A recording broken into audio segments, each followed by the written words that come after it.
ਕਹਿੰਦਾ ਜੀਮ ਜੰਜ ਚੜੀ ਸੋਹਣੇ ਯਾਰ ਵਾਲੀ ਵੱਜਣ ਤੂਤੀਆਂ ਨਾਲ ਨਗਾਰਿਆਂ ਦੇ, ਮੇਰੇ ਯਾਰ ਦੇ ਕੇਸਰੀ ਕੱਪੜੇ ਨੇ ਜੁੱਤੀ ਮੜੀ ਹੋਈ ਨਾਲ ਸਤਾਰਿਆਂ ਦੇ, ਮੇਰਾ ਯਾਰ ਜੰਜਾਂ ਵਿੱਚ ਚੰਜ ਸੋਵੇ ਜਿਵੇਂ ਚੰਦ ਸੌਂਦਾ ਵਿੱਚ ਤਾਰਿਆਂ ਦੇ, ਹੀਰ ਰੋਂਦੀ ਕਲਾਂਦੀ ਨੂੰ ਲੈ ਚੱਲੇ ਕੂਕਾਂ ਪੈਂਦੀਆਂ ਵਿੱਚ ਚਬਾਰਿਆਂ ਦੇ। ਜਦੋਂ ਕਹਿੰਦੇ ਨਹੀਂ ਡੋਲੀ ਚੁੱਕ ਲੋ ਕਹਾਰੋ ਮੇਰੀ, ਤੇ ਉਹ ਇਹ ਆ ਰਾਗ ਦੇ ਗੱਲ ਹੁੰਦਾ ਰੱਥਾ, ਕਹਿੰਦਾ ਡੋਲੀ ਚੁੱਕ ਲੋ ਕਹਾਰੋ ਮੇਰੀ ਰੋਂਦੀਆਂ ਨੂੰ ਰੋਣ ਦਿਓ, ਤੂੰ ਤਾਂ ਸੱਚੇ ਕਰਕੇ ਕੌਲ ਕਰਾਰ, ਤੂੰ ਤਾਂ ਗਈ ਕੋਲਾ ਤੋਂ ਹਾਰ ਜਾ, ਤੁਰੀ ਜਾ ਸੈਦੇ ਦੀ ਨਾਰੇ ਝੂਠੇ ਲਾਰੇ ਸੱਜਣਾ ਦੇ, ਅਸੀਂ ਚੱਲਦੇ ਆ ਤਖਤ ਹਜ਼ਾਰੇ। ਕਹਿੰਦਾ ਜੇ ਤੂੰ ਮੇਰੀਆਂ ਨੇ ਮੱਝੀਆਂ ਛੇੜੀਆਂ ਮੈਂ ਵੀ ਤਾਂ ਇਸ਼ਕ ਤੇਰੇ ਦੀਆਂ ਘੇਰੀਆਂ, ਬਹਿ ਗਿਆ ਕਿਦੋਂ ਲੰਗੇ ਦਾ ਬੇੜਾ ਲੜ ਲਾਤਾ ਸਜਦਾ ਖੇੜਾ, ਰੋਂਦੀਆਂ ਨੂੰ ਰੋਣ ਦਿਓ ਡੋਲੀ ਚੁੱਕ ਲੋ ਕਹਾਰੋ ਮੇਰੀ। ਹੈਂ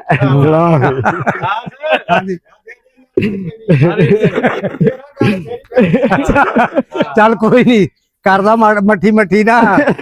ਵਿੱਚ ਟੋਣਾ ਲਾਈ ਜਾਂਦੇ ਆ। ਕਹਿੰਦਾ ਮੈਂ